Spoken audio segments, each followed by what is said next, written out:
Cool. Very cool. And since you're giving us a few use cases, can you go into a bit more depth on other use cases that you've had? And Sure. Um, should we talk maybe more on, just to like keep the ball rolling, let's talk more about use cases and then maybe related to the serving side of things. yeah, Um, perfect.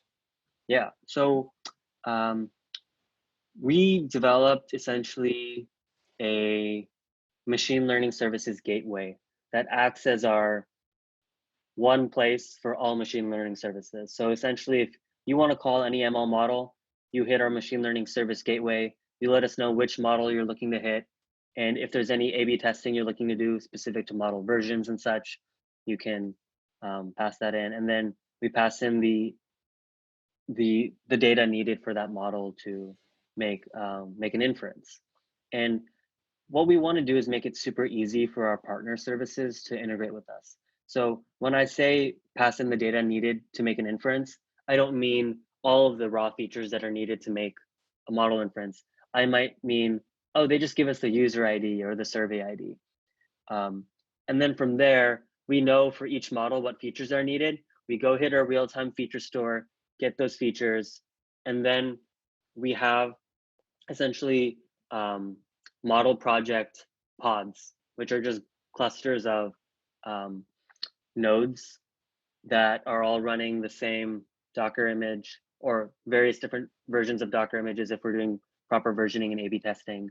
And then they've received all the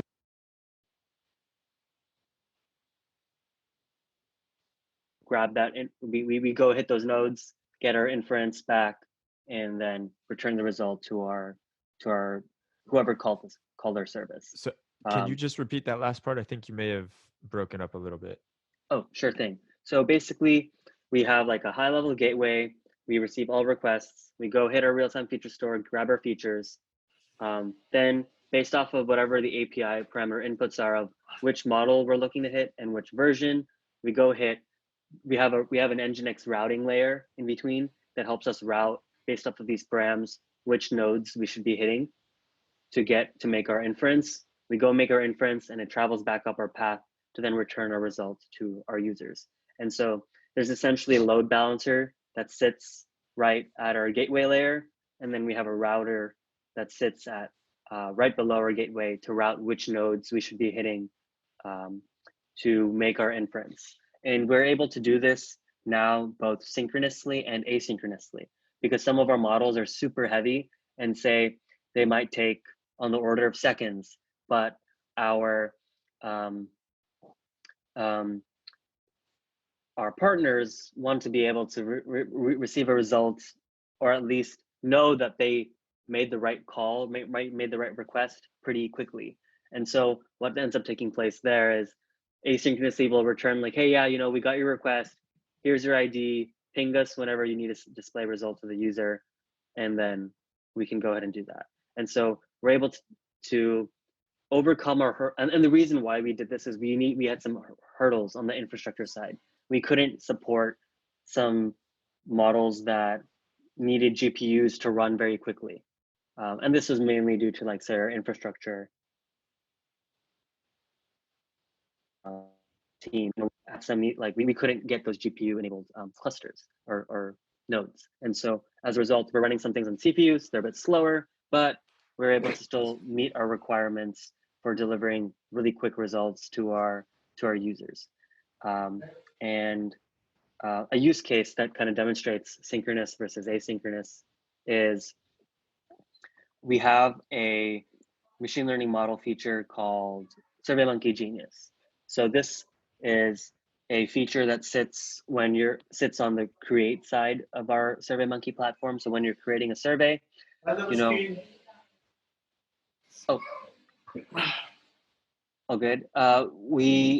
When we're creating a survey on our platform, we want to help our users create optimal surveys. So we provide them with an estimated completion rate, estimated completion time, and some recommendations for how they can better their survey so that it's more likely to be completed. And so these are backed by a couple of different machine learning models, but we want the result to appear real time as the user is creating their survey so that they can make the changes to their survey almost immediately. And so this is the case of, say, synchronous inference architecture, or synchronous inference call. But then there's a use case of asynchronous inference call, say when we're doing some heavy analysis upon our surveys and want to return some outputs on, say, the sentiments of every response for the survey that you're looking at. You know, you can get millions of responses on your survey. Getting the sentiment for everything can take quite a while. So in those cases, we're like, okay, yeah, let's use our asynchronous architecture.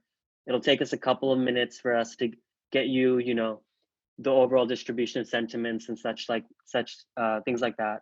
And so let's use our asynchronous architecture, and you know, our users are okay with that, and we've been able to deliver on that for them as well in an efficient manner without bogging down our infrastructure too much.